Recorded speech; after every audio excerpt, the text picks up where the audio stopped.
아들 우리 주 예수 그리스도를 믿사오니 이는 성령으로 인하사 풍전된 마리아에게 가시고 본디오 빌라도에게 고난을 받으사 십자가에 못 박혀 죽으시고 장사한 지 사흘 만에 죽은 자 가운데서 다시 살아나시며 하늘에로부터 전능하신 하나님의 아들이시다. 그리고서 산자와 죽은 자를 심판하러 오시리라. 성령을 믿사오며 거룩한 공예와 성령과 새롭게 하는 것과 죄를 사하여 주시는 것과 몸이 다시 사는 것과 영원히 사는 것을 믿사옵나이다. 아멘. 그리고 옆에 찬송 주님의 시간에 623장 찬양하고 오늘 말씀을 진행주실 우리 나오미타 선교사님 헝가리 부다페스트에 들어가셔서 선교사역하고 계시고 또 이번에 졸업식에 오셨습니다. 세 번을 비행기를 갈아타고 놓쳐가지고 하룻밤 공항에서 저태하고 그야말로 온종에 걸려서 오셨어요. 어제 그렇게 졸업식을 하고요. 참 이번에 처음 만나는데 TV 줌을 통해서 3년을 만나봤으니까 한 가족 같은 그런 분입니다. 오늘 말씀 전해줄 때 큰 은혜가 있기를 바라고 우리 찬양합시다.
불러주시고 또 머물게 해주셔서 감사드립니다. 네.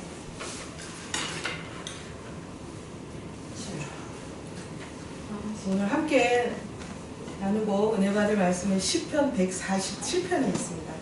시편 147편 전체를 읽으면 좋겠지만 15절부터 20절까지 있고요.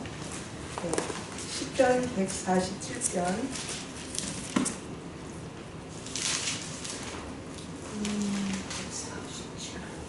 네, 시편 147편 15절에서 20절까지입니다.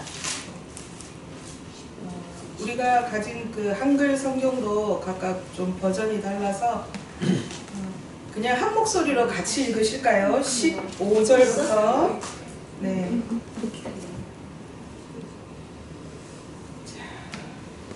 함께 읽겠습니다. 시작. 그의 명령을 땅에 보내시니 그의 말씀이 속히 달리는도다. 눈을 양털같이 내리시며 서리를 새같이 치시며 우박을 썩은가지같이 뿌리시나니 누가 능히 그 추위를 감당하려. 그 말씀을 보내사 그것을 먹이시고 바람을 불게 하셨으니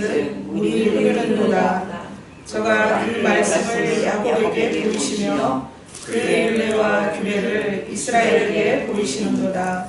아무 나라에게도 이같이 행치 아니하셨나니 저는 그의 규례를 알지 못하였도다. 할렐루야. 아멘. 네. 오늘 제가 나누는 이 말씀을 통하여서 제 이야기보다 주어를 하나님으로 다시 한번 기억하시면서 하나님께서 저라는 사람을 어떻게 인도해 오셨는지 저의 원 가정과 또 저의 부르심과 또 저를 향한 하나님의 일들이 어떻게 진행이 되었는지 거기에 초점을 맞추셔서 하나님이 저 사람을 저렇게 역사하셨고 거기에 하나님이 계셨구나 하는 것, 그리고 그 말씀을 여러분의 삶에 그대로 가져가셔서 이제 하나님께서 말씀을 보내시는 분으로 그 말씀이 지금도 우리에게 어떻게 일하기를 원하시는지 거기에 초점을 맞춰서 함께 생각하는 시간이 되었으면 좋겠습니다. 그래서 말씀을 나누기 전에 제가 잠시 기도하겠습니다. 하나님 아버지, 참 감사합니다. 귀한 수요일 저녁 하나님께 예배하고 귀한 말씀 듣고 또 앞으로 하나님을 의지하며 우리가 살기 원하여서 원근 각처에서 차를 몰고 달려오신 귀한 성도님들을 주께서 안으시고 맞으시고 축복하여 주시는 줄 믿습니다.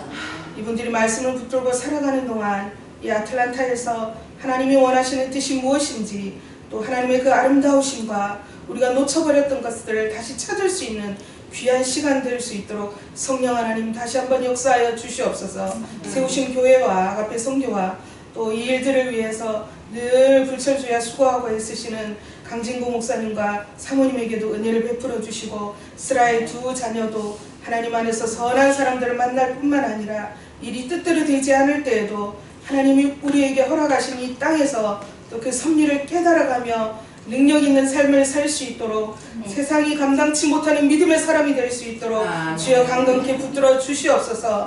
함께 모인 모든 성도들에게 머리마다 하나님께서 함께 하시고 주의 뜻을 명확히 구별하여서 하나님의 뜻대로 살아드리는 귀한 삶이 되게 위로하여 주시옵소서.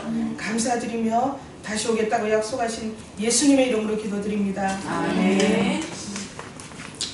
우리가 읽은 147편은 1절부터 좀 봤으면 좋겠지만 이 말씀은 사실은 지은이가 없어요. 작자가 미상이라고 제가 찾아보니까 그렇더라고요. 그래서 여러분께서 또 제 졸업식에 와주셔서 지난 3년간의 비록 줌이지만 또 실시간으로 라이브로 수업을 해야 되니까 헝가리 시간으로는 자정이 넘는 시간에 수업 과목이 있을 때가 있었어요. 그래서 막 머리가 꼬부라져가지고 컴퓨터 앞에 막 처박힐 것 같은 그런 고단함이 있는 시간에도 아니야, 내가 작정했고 또 이 수업을 듣기 위하여서 하나님 앞에 간구한 부분이 있었기 때문에 끝까지 정신을 차리고 수업을 잘 마칠 수 있어서 너무 감사했습니다.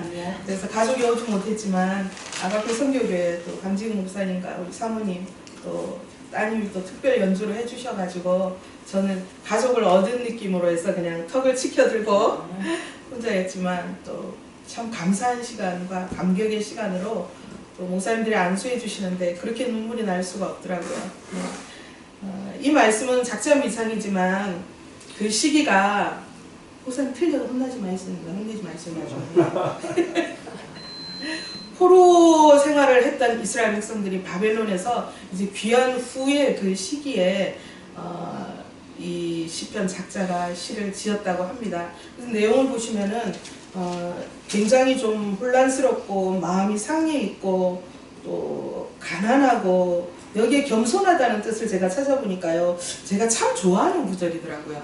마태복음 8복에도 나와 있지만 심령이 가난한 자, 아마 그 신약에 있는 것과 이 구약에 나와 있는 그 단어가 같은 의미가 아닐까 생각이 듭니다. 네. 아나빔이라는 히브리어인데 히브리어는 제가 대충 그림은 그리는데 잘 모릅니다. 배운지 까맣게 갖고야. 네. 그래서 아나빔이라는 뜻은 굉장히 가난하고 아주 낮은 위치에 있는 그런 형편이라는 겁니다. 근데 주위를 돌아보니 요새는 가난한 사람들이 과연 있나? 못 먹고 사는 사람들이 있나? 물론 이제 헝가리에도 홈리스라든지 또 집시들, 또 몸을 파는 사람들, 어쨌든 생계를 위한 것이기도 하지만 아주 힘들어서 또 삶을 포기해버리는 그런 사람들도 저는 이제 상담 현장에서 만나게 되거든요. 그래서 저는 이제 선교의 부름을 받기까지 이제 제 얘기가 막 왔다 갔다 할 겁니다. 옛날로 갔다가 오늘로 갔다가 그러니까 막 그냥 내 추장님처럼 그냥 대충 제가 왔다 갔다 스킵하는구나 이렇게 알아들어 주시고 그 안에 하나님이 어떻게 하셨는지만 잘 기억하셔서 그걸 같이 적용하고 누리는 삶이었으면 좋겠습니다. 하나님이 저를 부르실 때 저는 제가 삶의 주인이었어요. 그래서 아주 어린 시절부터 저는 이제 4대째 기독교 집안이었지만 예수님을 믿는 게 뭔지 굉장히 궁금했습니다. 그래서 오늘 말씀을 준비하면서 제목은 그 말씀을 보내시는 분 이렇게 했는데 그 말씀이 무엇이고 보내시는 분, 말씀의 주체가 무엇이고 또 그 말씀이 시편 우리가 읽었던 뒤쪽에 보면 18절에 보면 말씀이 막 속히 달려간다는 그런 뜻이 그 부분이 있어요. 그래서 이 말씀을 읽으면서 저 좀 충격을 받았습니다. 말씀이 속히 달려간다고? 15절에 있는 그 말씀을 땅에 보내시니 그러면 땅에 보내셨다는 것은 어디서부터 시작된 시점이 있다는 것을 제가 궁금히 여겼습니다. 그래서 4대째 기독교 집안이었지만 저는 풍력 가정에서 자랐고요. 그것을 책에 써내고 또 TV 간증 프로에 나가면서 다시 한번 내 그 부끄러운 수치스러운 삶을 사람들한테 공개적으로 이야기를 나누는 것이 좀 어려웠습니다. 네. 그 수치를 주님께서 다 없애주셨지만 사람들이잖아요. 각자 듣고 싶은 대로 듣고 또 그것을 곡해하고 오해하고 잘못 해석하고 그래서 항상 처음에 하나님이 어떻게 행하셨는지를 좀 관심을 가져주시면 그거에 대한 피드백을 서로 나누면 참 좋겠습니다 하는 이야기를 이제 서두에 먼저 드리게 되었습니다. 그래서 고등학교 2학년 때까지 알코올 중독 삼촌한테 두드려 맞고 뭐 이틀에 한 번꼴로 맞았으니까요. 그래서 세상이 참 어두웠습니다.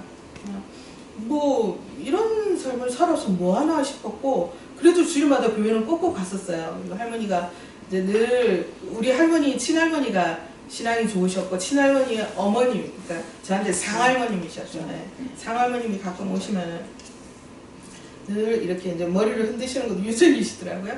할머니가 한복을 입으시고 시간을 잘 재야 되고 그러면 성경을 읽으시고 그럼 저는 이제 그 옆에 앉아가지고 할머니 얼굴을 이렇게 쳐다보면서 뭘 읽으시는지 모르니까 근데 글을 빨리 깨쳐서 그 다음부터는 옛날에는 이렇게 관주 성경이라고 세로로 됐어요. 찬송가 악보도 그 악보 없이 무지 찬송가로 됐어요. 그러면 할머니 따라 늘 교회를 다녔으니까 나가 하든 죄 아주 막 꺾기의 다리처럼 찬송가를 그렇게 따라 불렀어요. 그래서 성경 3장 읽으면은 용돈 50원 주고 그러면 그게 너무 좋았어요. 그래서 어떤 주간에는 이제 구역 예배 가서 성경 몇 장 읽었노? 이러면 안 읽었는데도 3장요. 거짓말 그러면 장로님이 아이고 착하다 이러면서 50원 주고 그게 저한테는 도피처였고 재미였습니다. 그래서 글을 부지런히 읽고 하나님의 말씀을 읽는 재미가 그때부터 어릴 때부터 있었습니다. 학교 들어가기 전부터. 그래서 지금 이제 돌이켜보면 신대원을 졸업하고 나면서 하나님의 말씀을 읽고 펴고 이것을 연구하신 분들의 말씀을 제가 공부하고 또 다른 목사님들의 설교를 들으면서 이 부분은 내가 몰랐던 부분인데 이렇게 해석을 하는 부분이 있구나. 그리고 또 이제 제가 좋아하는 목사님 한 2분의 설교를 들으면은 이런 식으로도 해석할 수 있구나 하면서 통찰력을 하나님께서 저한테 훈련시켜 주셨습니다. 네. 근데 몸은 굉장히 이제 국가대표급 뛰어난 운동선수처럼 보이지만 또 그렇게 실하지는 않더라고요. 어렸을 때부터 장병 치료를 하고 또 2000년도에 심장 이식을 해야 될 만큼 심장이 굉장히 이렇게 심각한 상태로 망가져서 이식하는 것도 쉽지는 않잖아요. 심장벽이 계속 커지는 진행형 병이거든요. 근데 지금은 여기 이제 제세동기, 전기 제세동기를 7cm짜리를 심고 그것과 함께 이제 페이스메이커를 돌려가면서 2가지 기능으로 돌아가면서 겨우겨우 이제 삶을 유지하고 있는 거죠. 그렇지만 그런 삶을 돌아봤을 때 과연 이렇게 가난하고 미천하고 부족하고 남들한테 내세울 것 없는 나를 왜 하나님께서는 말씀을 전하는 자로 이렇게 정죄시키고 훈련시키고 용광로에 넣는다는 시편 12편에 보면은 우리를 연단하시는 하나님이 우리를 은처럼 맑게 그 옛날에는요 고대 시대에는 금보다 은이 더 귀했대요. 더 비쌌대요. 왜냐하면 그 은에서 광물에서 은물을 추출하는 과정이 굉장히 어려웠고 그 은물에 은장인의 얼굴이 비칠 때 순도가 99.9%라는 이야기를 제가 공부한 적이 있습니다. 그러니까 성품 훈련 또 여러 가지 인생을 재해석할 수 있는 능력들을 하나님께서는 공부와 학업을 통하여서 또 사람 몽둥이와 막대기를 통하여서 기나긴 시간과 질병을 통하여서 저를 오늘의 것으로 이렇게 만들어 주시지 않았나라고 이제 정리하게 되고 통합하게 되었습니다. 그래서 하나님이 정말 미웠어요. 싫었어요. 그래서 그 고백을 언젠가 했을 때 제가 대전에서도 10년을 살았거든요. 원래 부산 출신이거든요. 그러니까 오늘 자막 서비스가 없는 것 같아가지고 될 수 있으면 사투리를 안 쓰려고 말을 열심히 쓰고 있습니다. 알아주이소. 대전에서 뭔가 제 삶을 나누는데 어떤 사모님이 전도사님 어떻게 여호와의 이름을 망령되이 그렇게 하나님을 원망할 수 있냐고 막 그러는 거였어요. 그래서 그 순간 그것이 저한테는 내가 잘못했나? 이런 생각도 있지만 한편으로는 하나님을 원망하지 않으면 내가 당신을 원망할 것 같은 그런 마음이 들더라고요. 그래서 이제 그런 얘기를 들으면 이제 다시 위축이 되고 수축이 되어서 집에 와서 짧은 팔다리를 뻗고 울어요. 하나님 앞에. 그리고 하나님의 말씀을 막 비틀어서 왜곡되어서 읽어요.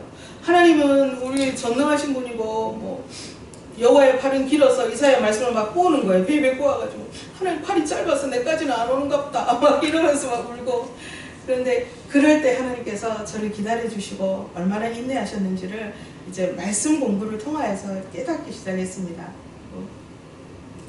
말씀 사역을 하면서 또 아이를 같이 키우고 저는 이제 결혼을 해서 9개월 만에 이제 아이가 임신하면서 그때부터 남편이 들어오지 않더라고요. 그래서 그 25살이었습니다. 아무것도 모르는 그 상황에서 어린아이를 키워야 하는 게 정말 아무것도 모르는 벤치 상태에서 도대체 어떻게 살아야 되는지 모르는 상황에서 죽음을 선택하기를 원했어요. 제가 잠을 자면 그냥 땅속으로 꺼져버렸으면 좋겠고, 그러니까 우울증이라든지 또 무기력이 심각하게 왔던 거였죠. 그런데 사람들은 믿음으로 모든 것을 극복할 수 있을 거라고 채찍질하고 좀 더 강해지기를 원하고, 사람들이 저한테 했던 그런 모든 말들이 저한테는 하나도 도움이 안 됐었습니다. 그리고 찾기 시작했죠. 고등학교 때부터 궁금했던 부분들을. 도대체 믿음은 무엇인가? 사람들은 무엇을 믿는 것인가? 저는 궁금했습니다.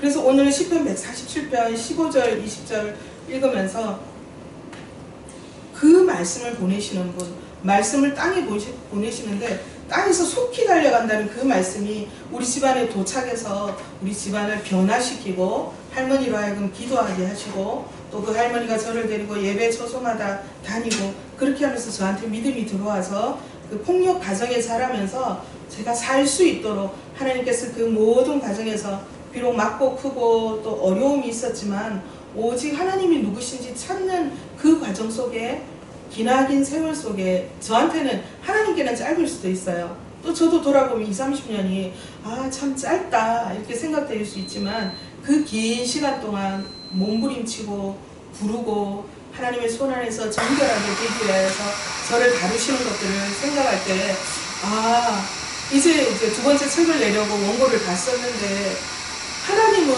지나온 날들을 하나도 버리지 않는다는 밥속의 사인과 함께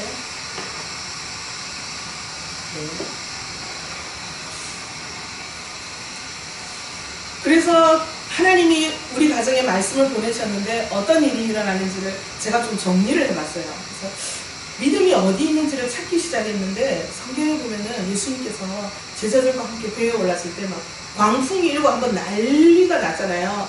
그렇게 했을 때 예수님이 바다를 잠잠케 하는 그 과정 중에 오전에 제자들이 무서워 죽겠습니다. 오늘 죽을 것 같습니다. 이 상황에서 주님은 뭐 하십니까? 이렇게 했을 때 예수님이 뭐라고 하시죠?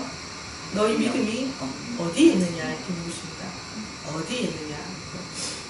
헝가리어도 그렇고 영어도 그렇고 where라는 앞에 장소적인 부사가 들어가죠. 헝가리어도 그 홀관 너의 믿음이 어디 있느냐 할 때 이제 뭐 자동차 키라든지 저는 운전을 하지는 않지만 유럽은 다 열쇠를 사용하잖아요. 비밀번호 없이. 항상 열쇠를 따라 들고 다녀야 돼요. 집에 오면은 신발장이라든지 책상이라든지 어떻게 한 자리에 딱 둬야 돼요. 그렇지 않으면 그 열쇠를 찾으러 계속 다녀야 되는 거예요. 열쇠 어디 갔지? 열쇠 어디 갔지? 그런 것처럼 우리의 믿음이 하나님이 니 왜 믿음이 없노? 이렇게 물으시는 게 아니라 너의 믿음이 어디 있니? 그 물음을 가지고 고등학교 때부터 지금까지 계속해서 찾아왔습니다. 그래서 어떤 장로님들을 보면은 그 장로님의 믿음은 통장이 잔고에 있었어요. 또 어떤 집사님의 믿음은 자식에게 있었습니다. 또 어떤 목사님의 믿음은 목회의 성공에 있었습니다. 이 목회를 놓으면은 나의 모든 것이 무너지고, 또 저 같은 경우에는 믿음이 좀 건강하고 남편도 좀 좋았으면 좋겠고 직장이 있었으면 좋겠고 또 차도 있어서 뭐 했으면 좋겠고 여러 가지 5개 정도가 나오더라고요. 저는 이것이 저한테는 믿고 싶은 거였어요. 요거가 있으면 주님을 더 잘 믿을 것 같은. 이거 나한테 딱 있으면은 주님을 믿는 것에 이것이 굉장히 중요한 역할을 할 것 같았는데 하나님께서 저한테 이걸 펴보라고 했을 때 안 주시는 거예요. 계속 요구를 하는데 몇 년이 지나도 나도 남들처럼 평범하게 살고 싶은데 왜 이 평범한 5가지를 안 주시지 하는데 주님께서 어느 날 저한테 찾아오셔가지고 너 손을 한번 펴봐라 이랬는데 주님이 주님의 동시성이라 그러더라고요. 하나님과 제가 그 실시간으로 이야기를 주고받을 수 있도록 저의 영적인 길을 열어주신 순간이 있었다는 것을 깨달았습니다. 뭐 매일 그런 건 아니고 매일 믿음이 뛰어나고 매일 영적으로 깨어있는 게 아니어서 근데 그런 경험이 저를 그리스도를 알게 하고 하나님의 말씀을 실시간으로 어떻게 받아들여서 순종하도록 이끌어가는지 밑거름이 되었던 것 같아요. 그러니까 모든 분들이 여기 계신 이제 저보다 연세 높으신 다 선배님들이시지만은 하나님이 우리한테 직접 말씀해 주시는 때가 있잖아요. 레마의 말씀으로. 근데 그 말씀을 매일 주시지는 않잖아요.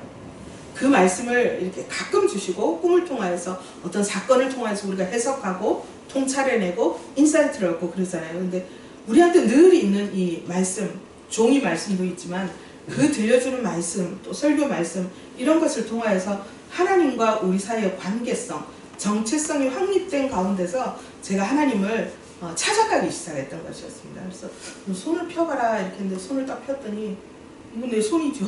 그때 주님이 내가 그 손 안에 믿음을 주었다 이러는 것이었어요.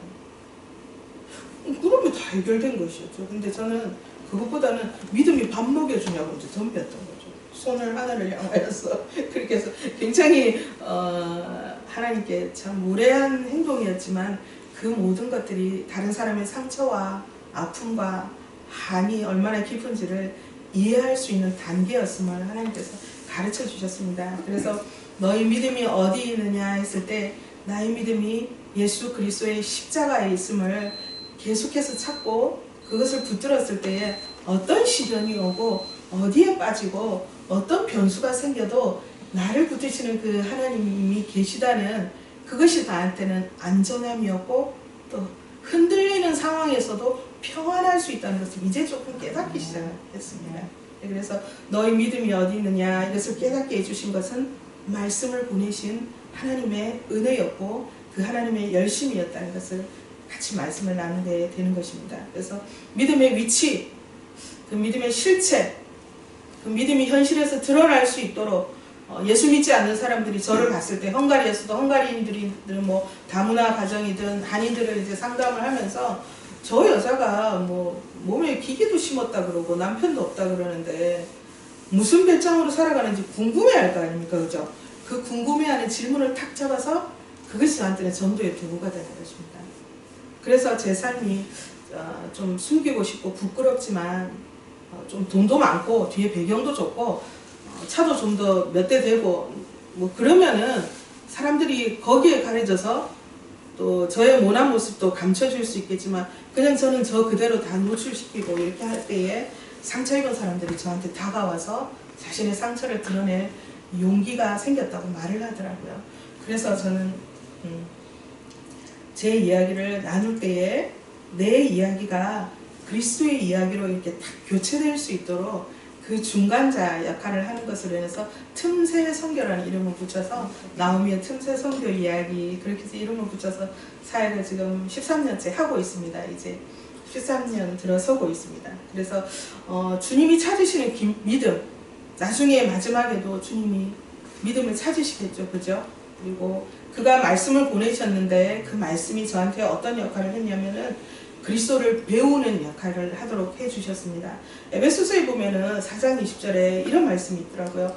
오직 너희는 그리스도를 이같이 배우지 아니하였느니라 하면서 그 앞절과 뒷절에 보면은 그리스도를 어떻게 배웠는지 그 우리의 지금 세대의 풍속도 그렇지만 사도 바울이 있었던 그 초대 교회의 성도들이 얼마나 고난과 어려움을 가지고 있는 부분도 있지만 교회 안에 잘못된 것들이 들어오고 세상의 것들이 들어오면서 그리스도인들이 어려움을 헤쳐나갈 때 그리스도를 똑바로 알고 예수 그리스도를 잘 배운 사람들, 예수 그리스도가 심령에 깊이 들어오고 그 고난과 고통에 참여할 수 있는 것이 무슨 의미인지를 깨달은 자들은 그리스도와 함께 고통을 참고 인내하고 하고 싶은 대로 다 하지 않고 무뎌지지 않고 세상의 풍습을 따라가지 않는다는 그 말씀이라는 것을 제가 깨달았습니다.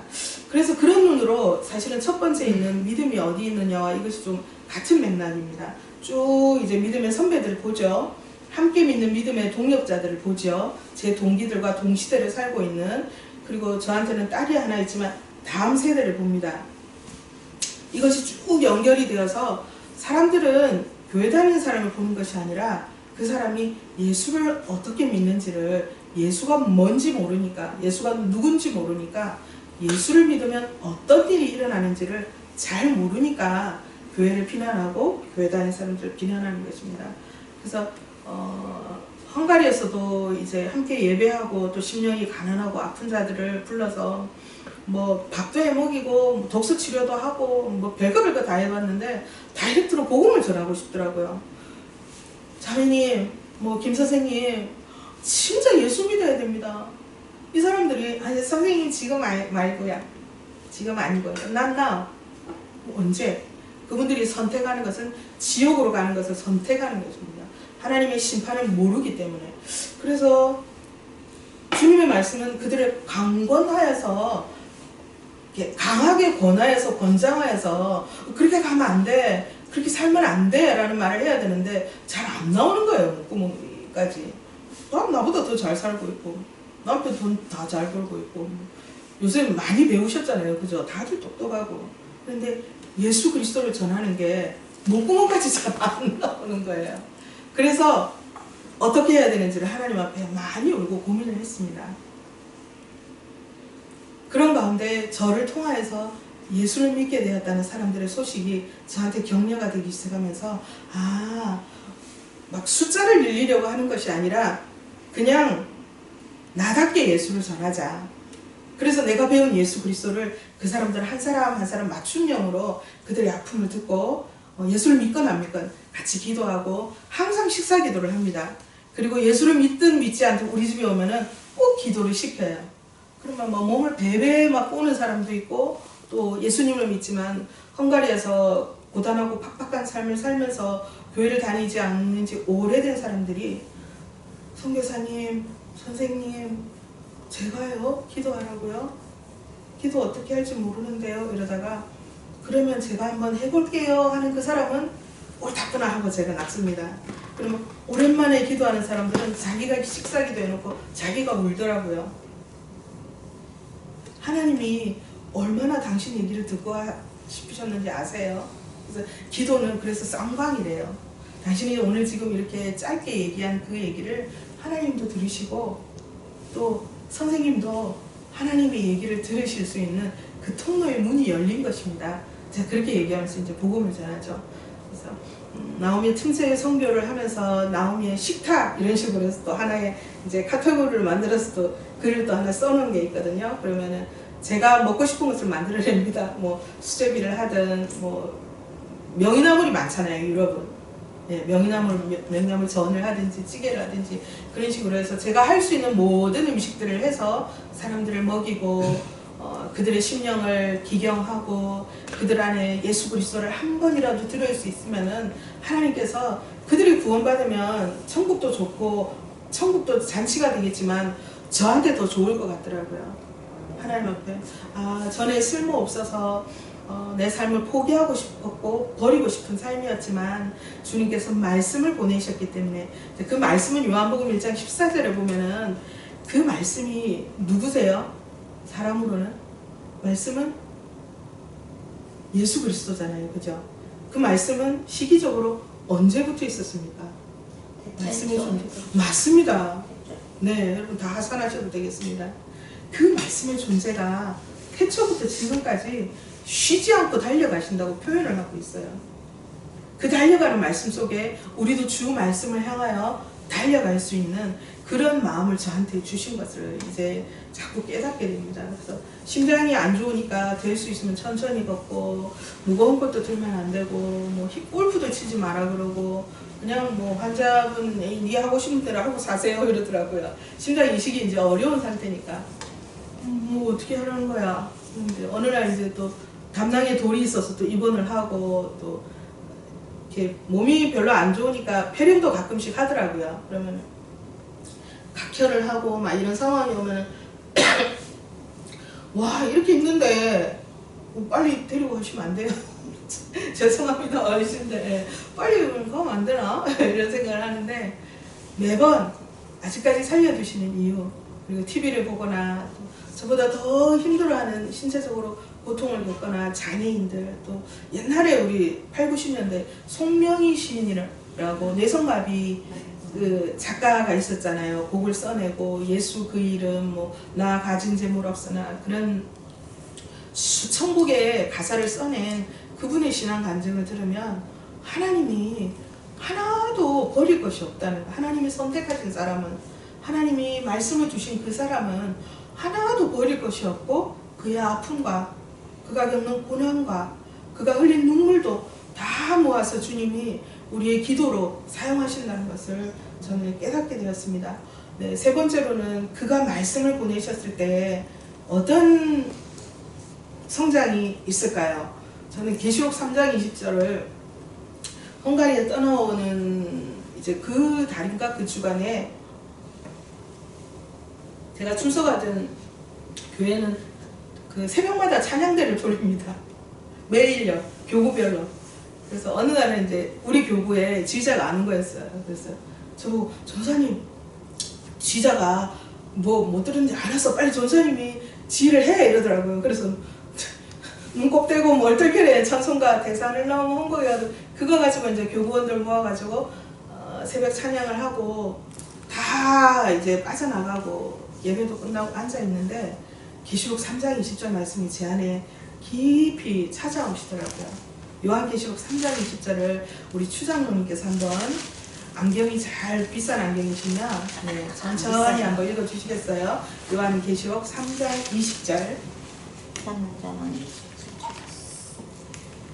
볼지어다 내가 문 밖에 서서 두드리노니 누구든지 내 음성을 듣고 문을 열면 내가 그에게로 들어가 그와 더불어 먹고 그는 나와 더불어 먹으리라. 아멘. 아멘. 네. 주님이 항상 문 밖에 계시다는 사실을 사람들한테 인지시키고 인식시킵니다. 주님이 계셔요. 네. 사람들한테 그렇게 얘기를 해요. 어디 있는데 그걸 찾으시는 겁니다. 어디에 있는데 믿음이 어디에 있는지를. 그리고 더불어라는 단어. 그 문을 열고 응접하는 자들은 내가 그와 더불어 먹고 마시고 또 그는 나는 더불어 나와 더불어 먹고 그도. 네. 저는 주님이 오셔서 그 새벽에 막 그 가운이 다 젖도록 그 말씀에 너무 감격해서 울었던 거예요. 주님이 나한테 들어오셔서 더불어 먹고 마신대. 한 3년 지나니까 헝가리에서 엉덩이를 빼고 뒤로 도망가고 싶더라고요. 또 뭐 이런 나라가 다 있노. 어느도 하나도 3년이 됐는데도 귀도 안 열리고 막 입도 안 열리고 막 공부하다가 막 울고 있잖아요. 성경은 참말로 안 읽히는 거예요. 헝가리 성경은. 그러다 3년이 지나니까 귀도 트이고 또 어느 정도 이제 생활 통역할 수 있는 그 정도는 됐는데 그 뒤에 말씀이 저한테 치고 들어오더라고요. 주님이 나와 더불어 먹고 마시는 것에 오예 주님 나와 함께 계셔 더불어 먹고 마셔 좋아. 근데 나도 그와 더불어 먹고 마신다는 것은 고난을 통해서 깨닫게 되었습니다. 뭘 먹고 마셔요? 매일 고기와 매일 메추라기와 만나와 광야에서 솟아나는 샘물만 마시겠습니까? 아닙니다. 네. 선교를 하고 목회를 하시고 또 이국 땅에서 낯선 이국 땅에서 이방인으로 사시면서 제일 많이 느끼셨던 부분이 여러분 가슴속에 어떤 단어가 몇 개 있으세요? 그런 단어들이 있을 것입니다. 그걸 저도 느꼈습니다. 아무리 해도 풀리지 않는 뚫을 수 없는 장벽이 있더라고요. 한두 가지쯤은. 어떻게 해요? 그럴 때는 그냥 앉아서 울었습니다. 뭐 해봐도 안 뚫리는데 뭐 어떻게 해요? 그래서 울면서 제가 하나님께 물었습니다. 내가 몸도 아프고 남편도 없고 돈도 없고 그때는 선교단체에서 허입을 좀 잘 안 해주시더라고요. 심장병 진단서가 딱 들어가니까 언제 어떻게 될지 모르는데 이 선교사를 파송해서 어떻게 될지 모르죠. 앞날을 장담할 수 있는 대책 없는 사람이잖아. 저는 물었습니다. 하나님께 어떤 단어가 저한테 딱 공격적으로 오면은 이 대책을 어떻게 할 것인가. 그러면은 정치에는 정책이 있잖아요. 그죠? 모든 것에는 해결책이 있잖아요. 그럼 이 대책 없는 날을 하나님께서 어떻게 해결해 주실 것인지 그 다음 수를 하나님께 맡기기 시작했습니다. 아멘. 그래서 하나하나 풀릴 때까지 안 풀리면 안 풀리는 대로 하나님 앞에 울고 앉아있는 것이 저였습니다. 그래서 나옴이라는 이름이 눈물 나옴이, 용 나옴이, 배 나옴이, 입술 나옴이 그래서 나오미입니다. 네, 성경 룻기에 나오는 그 나오미 이름을 따서 제가 나오미로 이제 선교지에서 18년째 사용하고 있습니다. 중앙아시아에서도 또 사역을 했었으니까요. 더불어 먹고 마시는 주님을 만나게 되었습니다. 어떻게요? 말씀을 보내시는 그 주님 때문에요. 그래서 그 말씀의 주체에 열심히 붙들려서 그 선지서와 이렇게 역사서를 보면은 쭉 보면은 에스겔, 예레미야, 하박국 이런 사람들 그 첫 장 1절, 2절, 3절 사이에 보면은 여호와의 말씀이 임하여 이런 것이 나옵니다. 반복되어서 나와요. 그 임하여, 뭐 주의 영이 임하여 그것이 임하다는 것이 이렇게 사로잡다라는 뜻이래요. 말씀에 사로잡혀 말씀의 통치하에 말씀의 임재하에 있으면은 우리가 확실히 그 말씀의 종이 되고 말씀을 입게 되고 말씀이 육신이 되어 오신 예수 그리스도와 함께 거할 수 있는 집이 되는 것입니다. 그래서 고린도전서 3장에 보면은요, 우리 보고 너희는 하나님의 밭이고 너희는 하나님의 집이고 너희는 하나님이 거하시는 성전이라고 이야기를 합니다. 이스라엘 백성들이 성전을 얼마나 중요하게 생각합니까? 그 성전이 무너지고 나서 이 사람들은 얼마나 많이 울었습니까? 그 성전을 다시 세우기 위해서 재건하기 위해서 얼마나 많은 선지자들이 하나님의 말씀을 선포하고 그 말씀이 달려가도록 길이 되었고 그 말씀이 달려가도록 희생했고 그 말씀이 달려가고 말씀이 확장하고 말씀이 기둥을 세우고 말씀이 사람들을 살리고 말씀이 흥왕하도록 선지자들이 모든 것을 버렸습니다.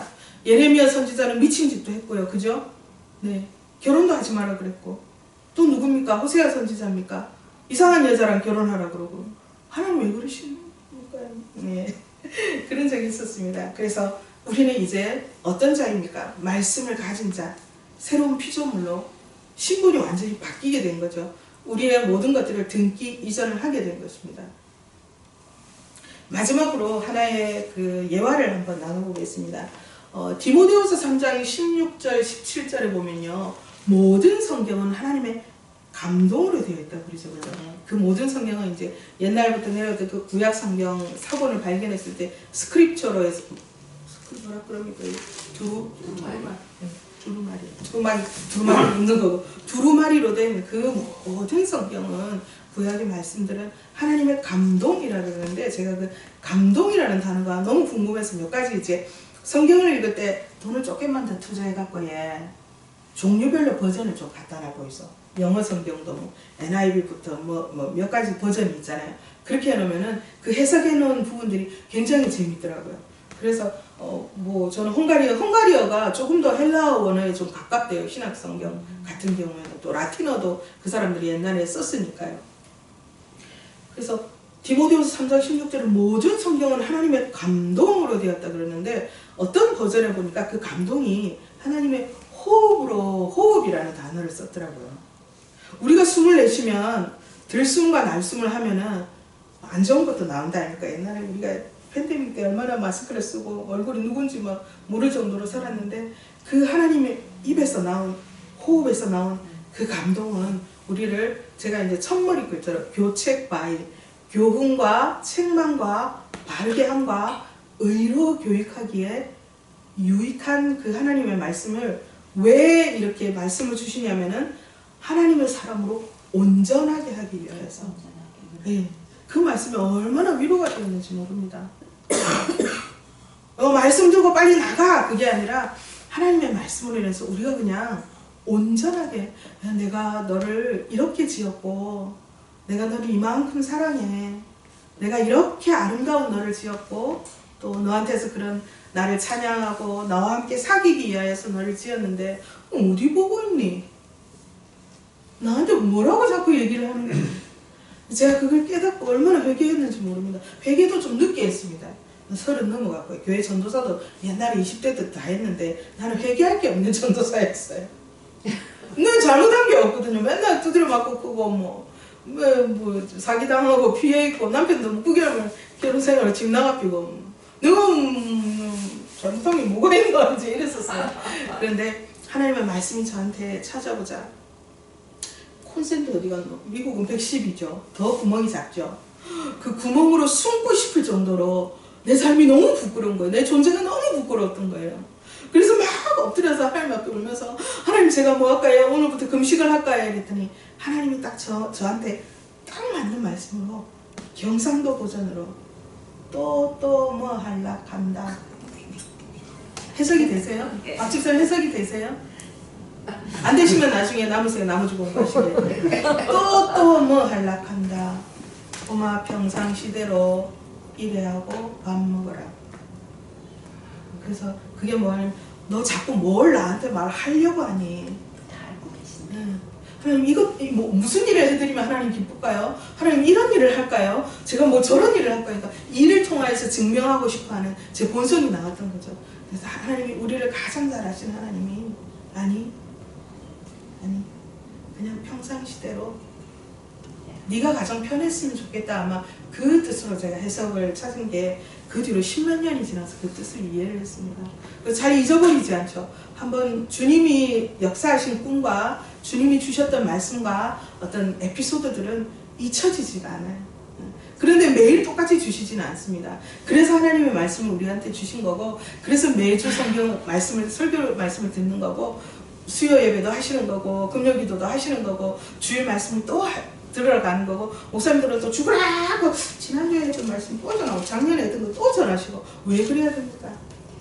하나님의 말씀은 동시성이고 실제성이고 미래성이 있는 겁니다. 그래서 지나가 버린 말씀이 아니라 옛날에 받은 은혜로 우리가 사는 것이 아니라 지금 과거의 상처와 아픔이 내 발목을 잡아서 하나님의 일을 하지 못하도록 했고요. 현실을 살지 못하도록 했기 때문에 많은 사람들의 도움이 필요했습니다. 그 도움을 받는 것도 참 저한테는 어려웠습니다. 근데 이제 그 말씀이 저 안에 들어오면서 저를 온전하게 하며 저를 하나님의 사람으로 불러주신 것이 너무 좋았습니다. 그래서 이는 하나님의 사람으로 온전하게 하며 그 다음 구절이 이제 모든 선한 일을 행하기에 모든 선한 일을 행하도록 온전하게 하신다. 그래서 그 말씀을 가진 자들은요 에베소서 6장에 하나님의 풀 아머로 막 해서 딱 하나님의 전신갑주를 빡 입게 된다는 것입니다. 그래서 그 에베소서 6장 10절 이하에 쭉 보면요 언제든지 튀어나갈 준비가 되었다는 그런 뜻도 있어요. 그래서 저는 하나님의 말씀이 참 좋고 또 비록 남들처럼 빨리 달리지 못하고 또 남들처럼 막 더 부지런하지는 못해도 그냥 제가 할 수 있는 이 말씀이 어디로 달려가길 원하시고 하나님이 저를 통하여서 이 말씀을 갖고 어디까지 가길 원하시는지 그걸 깨달으니까 뭐 비행기도 몇 번 갈아타는 것도 너무너무 신기한 거예요.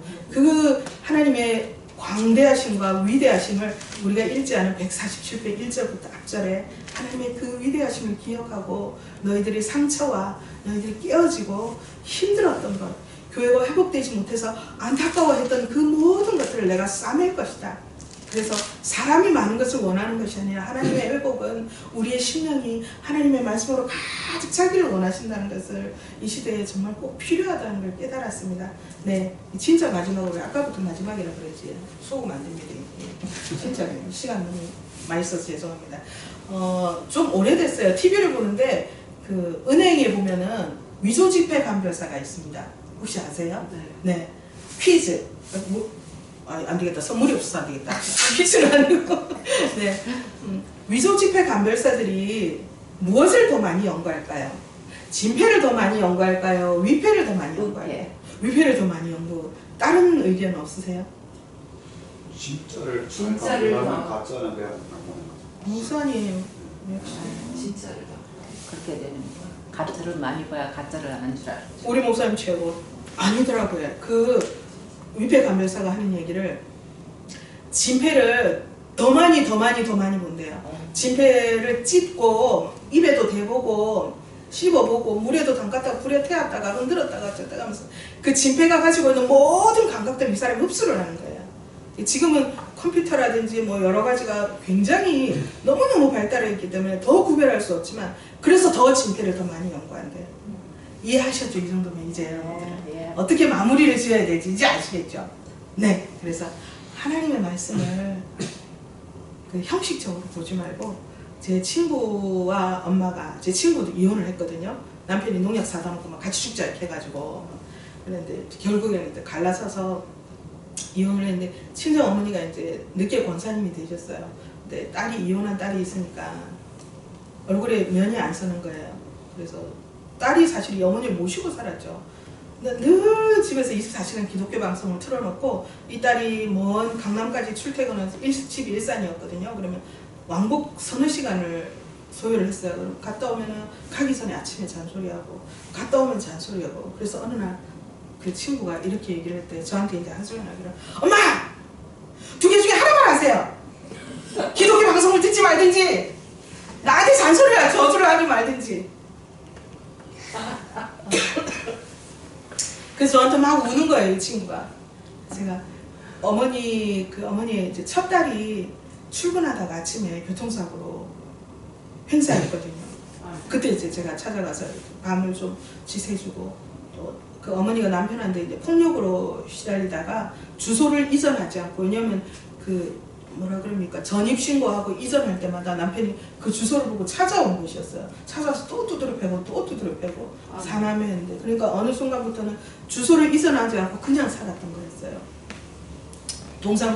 동사무소에 신고하지 않고 그런 아픔이 있는 삶이 그 어머니가 의지할 수 있었던 것이 기독교 방송이었겠죠. 예수를 믿는다는 것이었고 이제 권사가 되어서 어느 정도 내 믿음이 인정받는 것이라고 생각을 했겠지만 그 어머니의 믿음은 어디에 있었겠습니까? 네, 좀 일방적으로 들려오는 그 방송을 들으면 평안을 누리는 것 같았고 세상 근심 없는 것 같다고 찬송을 따라 부르고 권사님들과 같이 기도하고 밥 사 먹고 이러면은 괜찮은 것 같았어요. 근데 딸은 저주를 하고 첫 딸은 먼저 천국을 보내고 그 아픔이 해결되지 않은 채 이 권사님이 사셨던 거였어요. 그래서 제가 해드릴 수 있는 것은 그 어머니를 붙들고 기도해 주는 것밖에 없었습니다. 두 분 사이에 뭐 제가 무슨 잔소리를 하거나 솔루션을 줄 수 있는 상황이 아니었습니다. 그래서 그런 분들을 저는 만나러 다녀요. 체코도 가고 오스트리아도 가고 폴란드도 갔다가 독일도 독일이 어디에 붙었는지 제가 압니까? 비행기 타면은 보통 유럽권은 1시간 반에서 2시간이면 가니까 그러면 우리 남편이 저를 죽이려고 해요. 와주세요. 또 뭐 아내가 칼을 들고 설쳐요. 이러면 그건 전화 상담으로 되는 게 아니거든요. 그러면 딱 기다려 내가 간다. 비행기 바로 타고 갑니다. 다 자비량으로 사역을 해요. 가면서 머리를 굴립니다. 요거 비행기표 빼면 월세에 지장을 받는데 그러면 이제 또 아르바이트 하는 일이 생긴다든지 제 딸이 또 일을 해서 통역 알바를 하든지 또 그렇게 해서 여태 이제 생계를 꾸려오도록 하나님께서 집세 한번 밀리지 않고 저희가 헝가리에서 이제 13년 차를 맞을 수 있도록 이 일을 행하시는 하나님의 뜻을 자주 묻습니다. 하나님 계속 이렇게 밑빠진 독에 물 붓는 사역을 해야 되는 건가요, 여러분? 니끼가 내 거지. 해석이 돼서 해주세요. 죄송해요. 오늘 해석 안 되는 여러 가지 다양한 방언을 써서. 네. 주님의 것임을 계속해서 고백하지 않으면 저는 계속해서 내가가 나오더라고요. 좀 봐주시지. 좀 수월하게 해주시지. 얄짤없으신 하나님의 능력은 나의 최선안에 갇히지 않으시고 하나님이 한계없는 사역을 하길 원하신다는 것을 제가 깨달아가니까 그냥 계속해서 기도하고 엎드리고 가라 그러면 가고 까라 그러면 까고 드러내라 그러면 드러내고 숨죽이라 그러면 숨죽이고 그래서 그 말씀을 보내시는 분이 주체가 되어서 그 말씀을 따라 움직일 때 저한테 기쁨과 생명력을 주시고 사망과 어두움은 그 말씀으로 인하여 떠나가는 현장을 보게 됩니다. 저와 여러분이 같은 이방 흩어져서 나그네요. 또 거주증을 받기 위해서 남은 거주증 받느라고 애를 쓰는 거라 영주권과 시민권이 있으면 또 다른 시각이 또 달라지겠죠. 그래서 하나님의 말씀이 우리를 계속 부르실 거예요. 그죠? 네. 예수 나를 오라 하네 예수 나를 오라 하네 어디든지 주를 따라 주와 같이 가실 수 있겠습니까?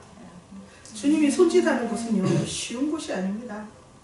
겟세마네 동산까지 우리가 갈 수 있겠습니까? 십자가의 길은요 그렇게 우아하고 멋진 길이 아니더라고요. 그리스도인들을 만나면 그 십자가를 통과한 사람인지 십자가 앞에 한 번도 자신의 삶을 들여보지 않은 사람인지 구별이 됩니다. 이제는. 그래서 이 사람 무서운 사람이구나. 십자가를 아예 모르는 사람이든지 십자가를 관통한 것이 어떤 것인지 아는 사람인지를 그때 이제는 깨닫게 해주시더라고요. 그래서 말씀을 마무리하겠습니다. 우리 이 시간 함께 기도하실 때 하나님의 말씀이 속히 달려가는데 그 말씀이 멈추지 않고 우리에게 달려와 주셨는데 이제 남은 삶을 우리는 어떻게 해야 되고 무엇을 위해 살아야 되는지 이게 뚜렷합니다. 그죠? 다른 생각 마시고 하나님의 말씀에 집중하고 하나님의 말씀에 붙들린 삶을 살 수 있도록 반주를 해주시면 우리의 기도가 더욱더 뜨거울 줄로 믿습니다. 네, 감사합니다. 그래서 우리 같이 기도하실까요? 하나님 감사합니다. 귀한 교회를 세우시고 말씀을 우리한테 주셨는데 이 말씀이 속히 달려갈 수 있도록 이 말씀이 행하는 길이 될 수 있도록 길과 진리와 생명이신 예수 그리스도의 말씀을 전하는 자로 가정에서나 일터에서나 만나는 사람들마다 그 전에 우리를 먼저 보호하여 주셨고 주의 성령과 보혈로 그 십자가의 능력으로 우리를 인치시고 오직 주의 손을 붙들린 자로 살아갈 수 있도록 하나님 우리를 위로하여 주시옵소서. 그리스도의 위로와 그리스도의 고난이 우리 안에 넘쳐 흘러서 많은 사람들의 생명을 살릴 수 있도록 하나님 도와주시옵소서. 하나님 우리 강 목사님과 하나님 아버지 오긴 사모님에게 은총 부어 더하여 주시는 원하며 성령의 성령으로 충만케 하여 주셔서 하나님이 원하시는 말씀이 전파로 자라되게 하여 주시옵고 이 말씀을 들은 온 성도와 장로님들이 주의 말씀으로 인해 회복되고 말씀의 능력에 흥황할 수 있는 교회가 되게 하여 주시옵소서. 주의 은혜에 참 감사를 드렸고 다시 오시는 주님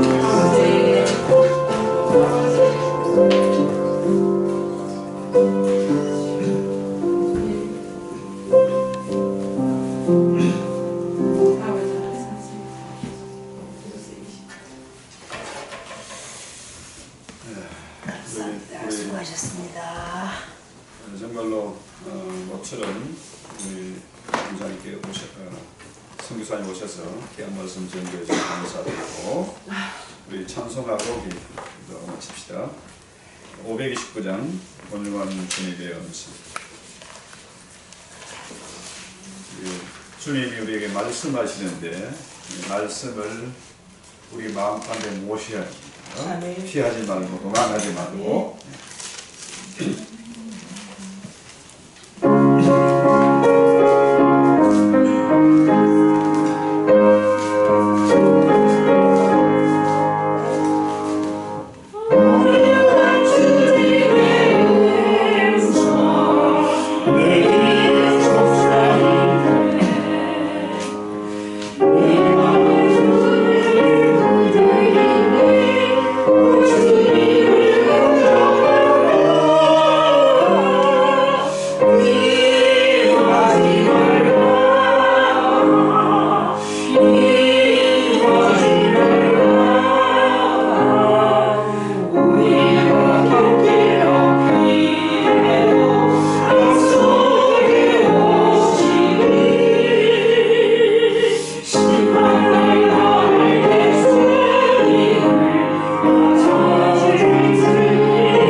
장담을 못합니다.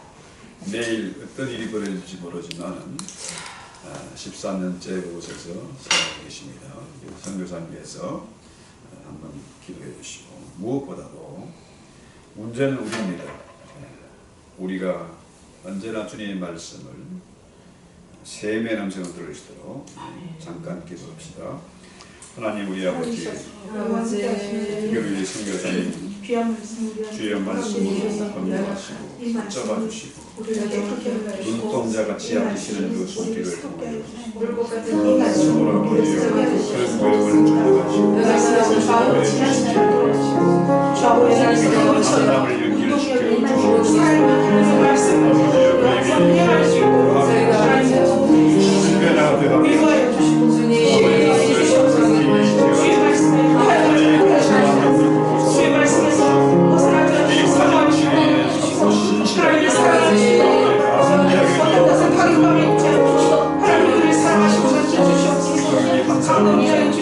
주님의 말씀이 그 말씀을 외면하지 말고 도망가지 말게 하시고 그 말씀을 붙잡고 기도할 때마다 세미한 주의 영성을 듣고 기도할 때마다 기절을 보게 하시고 열정을 가지고 기도하시고 고백하시는 저희들을 되시고 주님을 도우시옵소서. 주님 언제나 내 마음에 중심이 계셔서 나를 주장하시고 나를 인도하시고 간섭하시고 가르쳐 주셔서 참으로 나의 주 나의 하나님 나의 주인 되심을 진실로 믿고 주님을 모시고 주님과 함께 부담스러워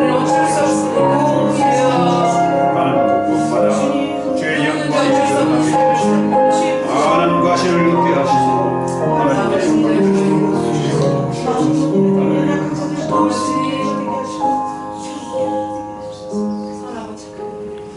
하늘에 계신 우리 아버지여, 이름이 거룩히 여김을 받으시며 나라의 마옵시며 뜻이 하늘에서 같이 땅에서도 이루어지이다. 오늘날 우리에게 일용할 양식을 주옵시고 우리가 우리에게 죄 있는 자를 제하여 같이 우리 죄를 사하여 주옵시고 우리를 시험에 들게 하지 마옵시고 다만 악에서 구하옵소서. 나라와 권세와 영광이 아버지께 영원히 있사옵나이다. 아멘. 우리 하나님께 영광의 박수.